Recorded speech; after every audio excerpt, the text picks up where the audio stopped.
नमस्ते दोस्तों, मैं हूं अभिक पार्थ और आपका स्वागत है मेरे चैनल पर।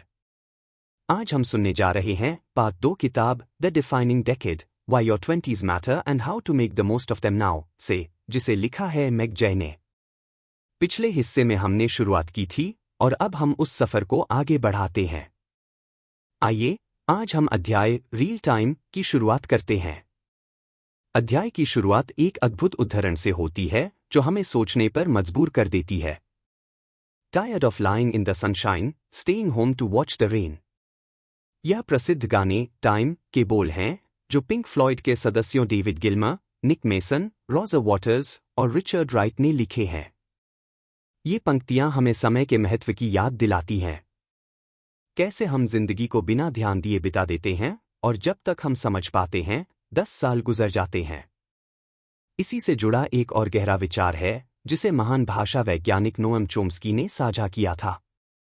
उनका कहना है कि विकास और उन्नति के हर क्षेत्र में एक क्रिटिकल पीरियड होता है, यानी एक विशेष समय जब सही मार्गदर्शन और अवसर मिलने पर क्षमता तेजी से विकसित होती है। अगर हम उस समय को जाने देते हैं तो आगे चलकर वही काम करना मुश्किल या असंभव हो सकता है।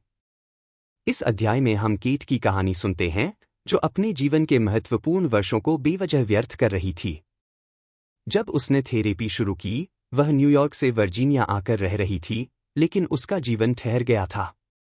उसके पास ड्राइविंग लाइसेंस नहीं था, जिससे उसके काम के अवसर सीमित हो गए थे। वह अक्सर अपनी थेरेपी सत्रों में देर से पहुंचती थी और इस तरह वह अपने जीवन में भी देर से चल रही थी। केट के माता-पिता ने अपने जीवन में बहुत जल्दी जिम्मेदारियां ली थीं और उसे उसके विपरीत जीवन जीने के लिए प्रोत्साहित किया था। लेकिन वह खुद को खोया हुआ महसूस कर रही थी और अपने 20वें दशक में उसने जो समय बर्बाद किया, उसे वह महसूस करने लगी थी। वह सोचती थी कि 20वें दशक सबसे अच्छा समय होगा, लेकिन वास्तव में उसे सिर्फ तनाव और चिंता महसूस हो रही थी।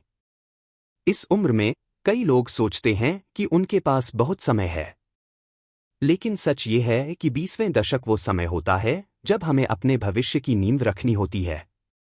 जैसा कि मैंने केट से कहा, 30 इज नॉट द न्यू 20। असल में 20 का दशक सबसे महत्वपूर्ण होता है और इसे बेकार जाने देना सबसे बड़ी भूल हो सकती है।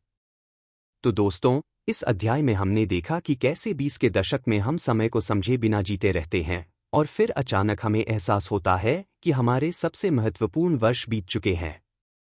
अगले हिस्से में हम और गहराई से जानेंगे कि केट की कहानी कैसे आगे बढ़ी और कैसे उसने अपने जीवन को नए सिरे से संवारने की कोशिश की।